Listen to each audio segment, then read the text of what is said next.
Hey, what is going on, guys? It is SuperbTube here and welcome back to another video. In today's video, guys, we're going to be going over all of the companion quests that you can do in Fallout 4, and we're going to be ranking them on which ones are the best and which ones are truly the worst. Now, there's not too many companion quests and we're starting off quite light, but we are going to be doing a bit of a series where we rank a lot of the quests in Fallout 4, the biggest one being ranking all the side quests in Fallout 4, which is almost done. It will be done eventually, and that'll be out soon, but we are going to be starting this kind of series of ranking different things in the game. So if you do enjoy this video, and you hopefully will enjoy the future videos of ranking the quests, please do leave it a like on this video and subscribe to the channel. We are aiming for 10,000 subscribers as soon as we can, so please join the SuperbTube gang. We're very cool. Anywho, let's get straight into the video.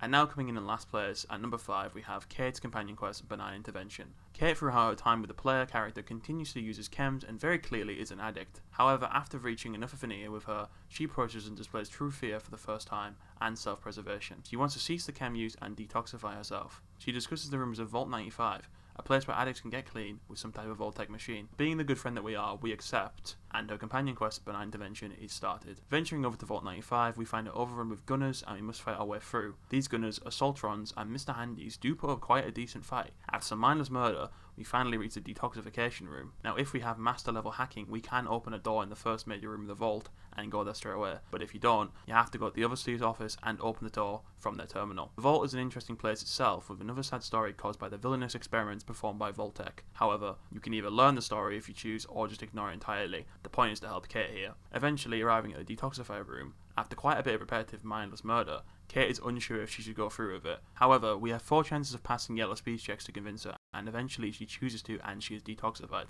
Afterward, Cait emerges and is a reformed person. No longer will she take chems such as Psycho or like it if she do so. In fact, now she would dislike the player character for indulging in any chem usage, whereas before, she would like it. Overall, this is a very enjoyable quest with an interesting location to explore and learn the story of. The companion involved changes their personality and likes and dislikes, so the quest does have a somewhat significant impact. However, it must come in last place, as although this isn't a bad quest, the following quests are simply far more detailed with more significant consequences upon completing them, so Cait's Benign Intervention must rest at the bottom of this list. Coming in at the number 4 spot, we have Emergent Behaviour, which is Curie's companion quest. After traversing with Curie for a while, she will ask the sole survivor if they have a moment to speak, and she claims that a robotic nature prevents her from progressing any further in her research, and she asks the sole survivor's help in becoming more human so that she may further her research. In order to progress with this quest, Dangerous Minds, the main quest involving exploring Kellogg's memories, must have been completed, and the sole survivor and Curie can venture to the memory den and speak with Dr. Amari. After dialogue with Dr. Amari, it seems that this kind of transfer could work by using a synth body. Dr. Amari tells the player that she's performed many mind-wiping procedures, and some of them have gone wrong, resulting in the synths being brain dead.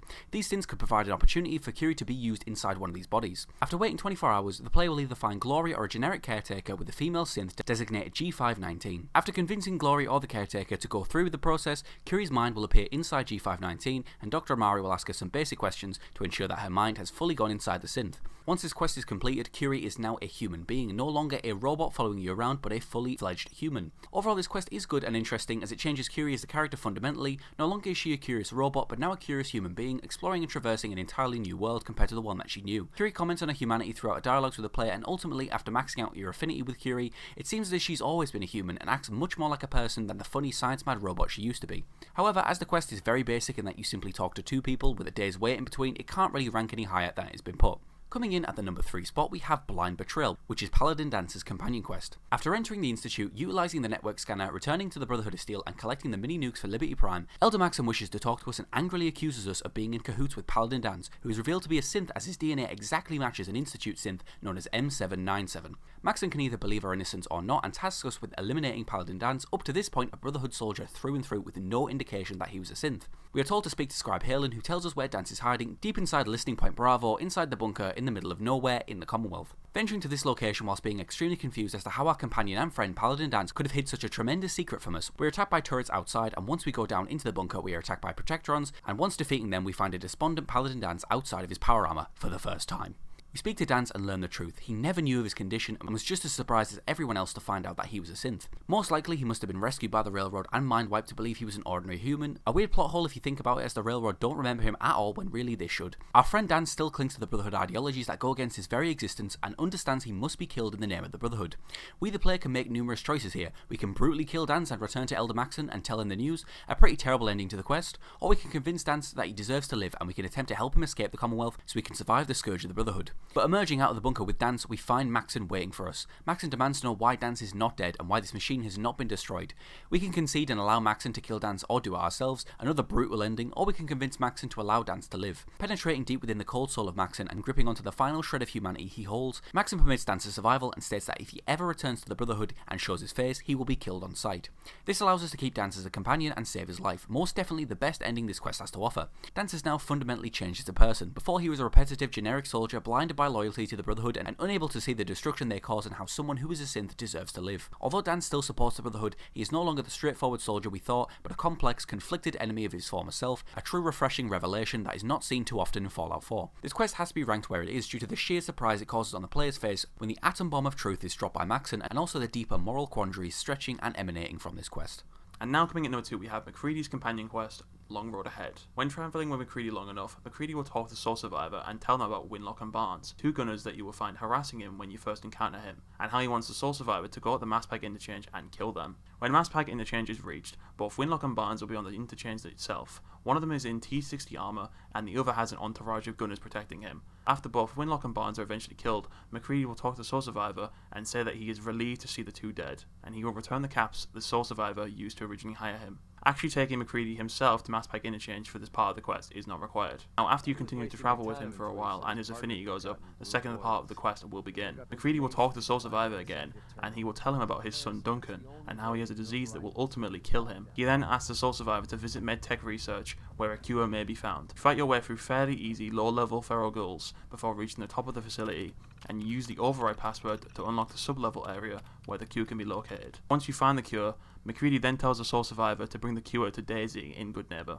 where she will send it on a caravan out of the Commonwealth. Overall, this is a fairly unique and interesting companion quest, unlike the others in this list, as it has two separate parts that require individual affinity levels to be activated. Additionally, learning about MacCready and his personal life and backstory is very fascinating, as the persona he displays is that of a grizzled, tough mercenary, when in reality he has a soft side due to his son that isn't shown until this quest. Once you have completed this quest and you have reached max affinity with MacCready, he will idolize you, and MacCready will give you a wooden soldier toy as a token of his affection.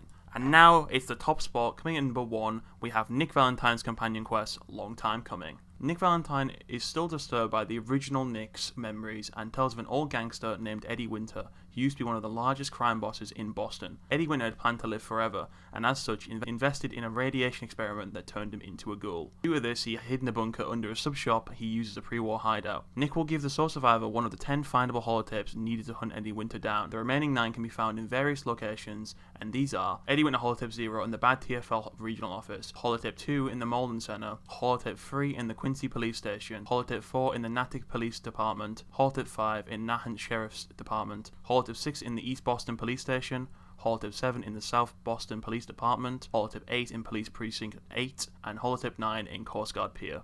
After collecting all of the holotapes, you will talk to Nick and hand them over to him, and then he will read a sequence of codes which points him towards Andrew Station as the hideout of Eddie Winter. You can then follow Nick there to finish what was started. Eventually, you stumble upon the bunker of Eddie deep within Andrew Station past waves of raiders. You input the code, and inside of this small bunker you find the elusive Eddie Winter, where he's been hiding for 200 years. After unlocking the bunker, the Soul Survivor can kill Eddie, help Nick kill Eddie, or let Nick kill Eddie on his own. After Eddie is killed, the Soul Survivor can loot Eddie's unique gun, Eddie's Piece. Following Nick out of the bunker, he will walk over to the spot where Jennifer Lands was killed over 2 centuries ago, finally achieving closure for his long-dead lover. Overall, the reason why we've ranked this quest at the top spot is because it not only covers the long struggle of Synth Nick, but also the pre-war human Nick, finally able to acquire the closure he needs. Throughout Nick's lonely, confusing life, he has never truly achieved a victory of his own, but by finding and killing Eddie, he was truly able to claim what he's always sought after. A win that the Institute had no part in, a win that the original Nick had no hand in. This was his own personal victory, finally solidifying himself as his own person, not a lab experiment of an old pre-war cop. Additionally, it is the companion quest that certainly provides the best reward with the unique 44 pistol Eddie's Piece. So hopefully you did enjoy this video, guys. Please make sure to leave a like and subscribe to the channel if you did. Please let us know if you disagree with our ranking, and if we rank some quests too high or we rank some quests too low. Let us know down in the comment section down below. And if you are excited to see more ranking videos, then please do also let us know. We appreciate the support. Anywho, thank you so much for watching this video, and we'll see you guys in the next one in a bit.